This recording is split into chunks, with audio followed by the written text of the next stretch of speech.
ഒരു half day in my life കണ്ടാലോ. അപ്പോൾ രാവിലെ തന്നെ DIYന്ന് വാങ്ങിച്ച് പാത്രങ്ങളൊക്കെ നന്നായിട്ട് ക്ലീൻ ചെയ്ത് വെച്ചിട്ട് ബ്ലിങ്കിറ്റിന് കുറച്ച് സാധനങ്ങളൊക്കെ പർച്ചേസ് ചെയ്തു. ചിലപ്പോൾ ഒക്കെ രാവിലെ തന്നെ ബ്ലിങ്കിറ്റിനകത്ത് നന്നായിട്ട് പ്രൈസ് ഡ്രോപ്പ് ആയിട്ടുണ്ടാവും കേട്ടോ. അങ്ങനെയാണ് എനിക്ക് ബീട്രൂട്ടും 2 കളർ ബെൽ പേപ്പറും ഒക്കെ കിട്ടിയത്. ഒരുപാട് നല്ല ഫ്രഷ് വെജിറ്റബിൾസ് ആയിരുന്നു. പിന്നെ ഒരു ട്രേ മുട്ടയും അങ്ങനെ അത്യാവശ്യം സാധനങ്ങളൊക്കെ വാങ്ങിച്ച് എല്ലാം അറേഞ്ച് ചെയ്ത് വെച്ചു. പിന്നെ കൂടെ തന്നെ നല്ല ഫ്രഷ് ആയിട്ടുള്ള ചിക്കനും ഓർഡർ ചെയ്തിട്ടുണ്ടായിരുന്നു. ദെൻ ബ്രേക്ക്ഫാസ്റ്റ് ബോയിൽഡ് എഗ്ഗും സ്റ്റീംഡ് ബനാനയാണ് കഴിച്ചത്. നല്ല അടിപൊളി സൂപ്പർ ഡ്യൂപ്പർ കോംബോ ഉണ്ടോ, കൂടെ ബ്ലാക്ക് കോഫിയും. പിന്നെ നേരെ ലഞ്ച് ഉണ്ടാക്കാൻ എന്തെങ്കിലും ഹോംലി ഫുഡ് കഴിക്കാനാണ് ഓഫിൻ്റെ അന്ന് എനിക്കിഷ്ടം. അപ്പോൾ മലയാളിക്കടലിൽ റീസെൻ്റ്ലി ചെന്നപ്പം എനിക്ക് കൂർക്ക കിട്ടിയിട്ടുണ്ടായിരുന്നു. അതിൻ്റെ നല്ലൊരു മെഴുക്ക് വരട്ടിയും അതുപോലെ മോരുകറിയും ചിക്കൻ വറുത്തും ഒക്കെ റെഡിയാക്കി. ഹോസ്പിറ്റലിലെ ക്യാൻറ്റീന്ന് ചോറ് മാത്രമേ പിടിപ്പിച്ചിട്ടുള്ളൂ, ബാക്കിയെല്ലാം ഞാൻ സെറ്റാക്കിയിട്ടുണ്ടായിരുന്നു.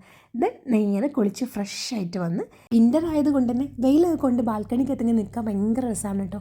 അത് കഴിഞ്ഞ് ഞാൻ സ്വിസ് ബ്യൂട്ടിയുടെ ലിപ് ബാം വാങ്ങിച്ചിട്ടുണ്ടായിരുന്നു. അതൊക്കെ ജസ്റ്റ് ഒന്ന് ഇട്ട് നോക്കി സ്കിൻ കെയർ ഒക്കെ കഴിഞ്ഞ് പിന്നെ നേരെ ഫുഡ് കഴിച്ചു. നല്ല ടേസ്റ്റ് ഉണ്ടായിരുന്നുണ്ട് ഫുഡ് കഴിക്കാൻ. ഈ കൂർക്കത്തോര ഞാൻ ഓർക്കുന്നില്ല ഈ അടുത്തായിട്ടൊന്നും ഞാൻ കഴിച്ചത്. ഫസ്റ്റ് ടൈം ഉണ്ടാക്കിയതാണ്, പക്ഷെ നല്ല അടിപൊളിയായിട്ട് തന്നെ ഉണ്ടാക്കി. അത് കഴിഞ്ഞ് കുറച്ച് തട്ടി മുട്ടിക്ക് ഓരോ കാര്യങ്ങളൊക്കെ ചെയ്ത് കുറച്ച് ബെറിയും കൂടി കഴിച്ച് ഞാൻ കിടന്നുറങ്ങി. അപ്പോൾ ഓക്കെ, ബൈ.